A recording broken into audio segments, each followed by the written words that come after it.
So we're using this dabbing technique with this sponge. See, we bought some acrylic paint. Just put some on a piece of paper and then bought this sponge. And my wife's dabbing it. And it gives it this nice, neat, raised gold look on these high accents. That's pretty nice. Looking good, babe. Very cool. Well, she don't want to be on camera, so I'm not going to get her on camera, but anyway, I'll get some more pictures of this when it's doing. Looking good.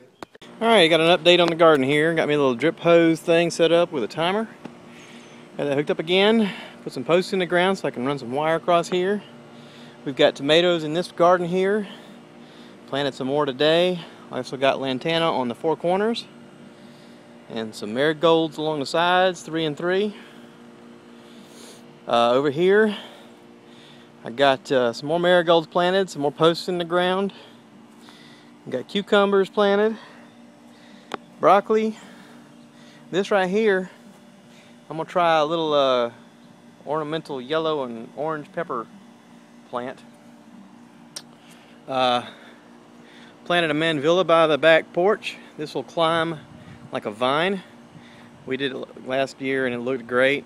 Just runs along here and it's real pretty. Cut the grass after work last night. I'm getting set up here to go to work on the car in a second. I had to get done with all my honeydews so I can get started doing this. My wife has finished doing the acrylic gold metallic with the sea sponge along the edge of the mirror here, and it looks fantastic. I don't know how good this is coming across on the camera, but it really looks fantastic. My mom stopped by. She's on her way to the plant show, and she had bought a mirror at the Goodwill for next to nothing, and it was ugly and dented, and she was thinking she was going to paint it. And since I was out here goofing around with paint anyway, she says, "Can you paint this?" I said, "Yes, ma'am." So I taped it off and painted it. Once this dries, I'm going to put some gold in it too. And come out here and put some more daylilies in the ground. I've got 3 in a bunch here and 3 in a bunch here. I've got 4 along the front, which have been there. They've just come back. I've always heard it's good to bunch those together in 3s or 5s or 7s. I'm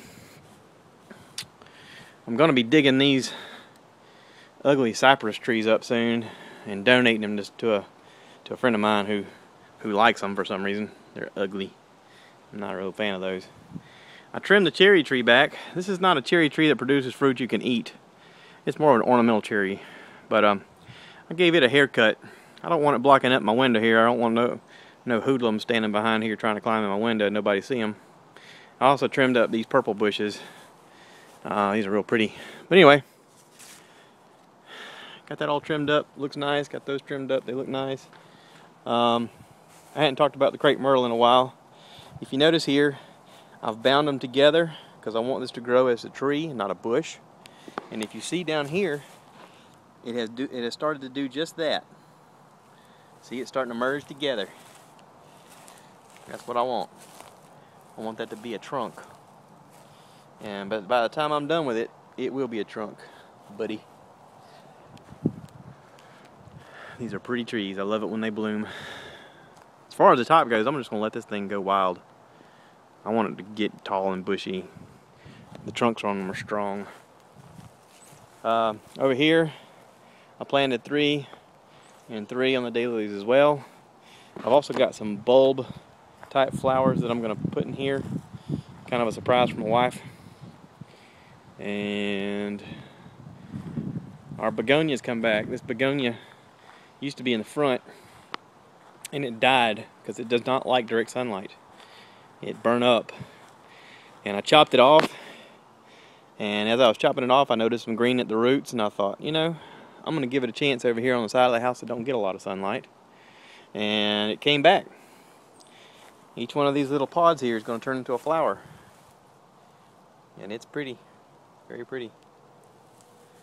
Our hostas have come back. We actually had an aggressive African violet that came back right in the place of this one that I did not realize was African violet. My mom came over and she's like, you know, that's a weed. It'll take over the whole thing if you don't get that up. I took it up, and now this hosta's coming back. This little piece right here used to be as big as that. All of this down here used to be all hosta, and that violet just choked out what bit of sunlight and nutrients this one could get. So anyway, that's what's going on in the peak household here in South Carolina. Just figured I'd give everybody an update before I got to cranking on the Rambler. I would like to get this thing painted by the summer. I want to be driving it. I'm tired of it sitting in my garage and me not driving it. I mean, I could drive it like this, but I have to throw the bumpers back on and take them off every time I want to work on it. So, that being said, I'm going to get to work with my new little hickey. This is my inline sander. Pretty awesome, huh? Old George Busa follows on YouTube. He told me about getting one of these and went to Harbor Freight and picked one up for, I think, 20 bucks. This allows you to get a nice straight line. And I've actually gone over a lot of things, a lot of work that I'd done before by hand that was not exactly straight. And this has made it smoother. So to George, I say thank you, buddy. Anyway, y'all have a beautiful day. More to come. Keep watching.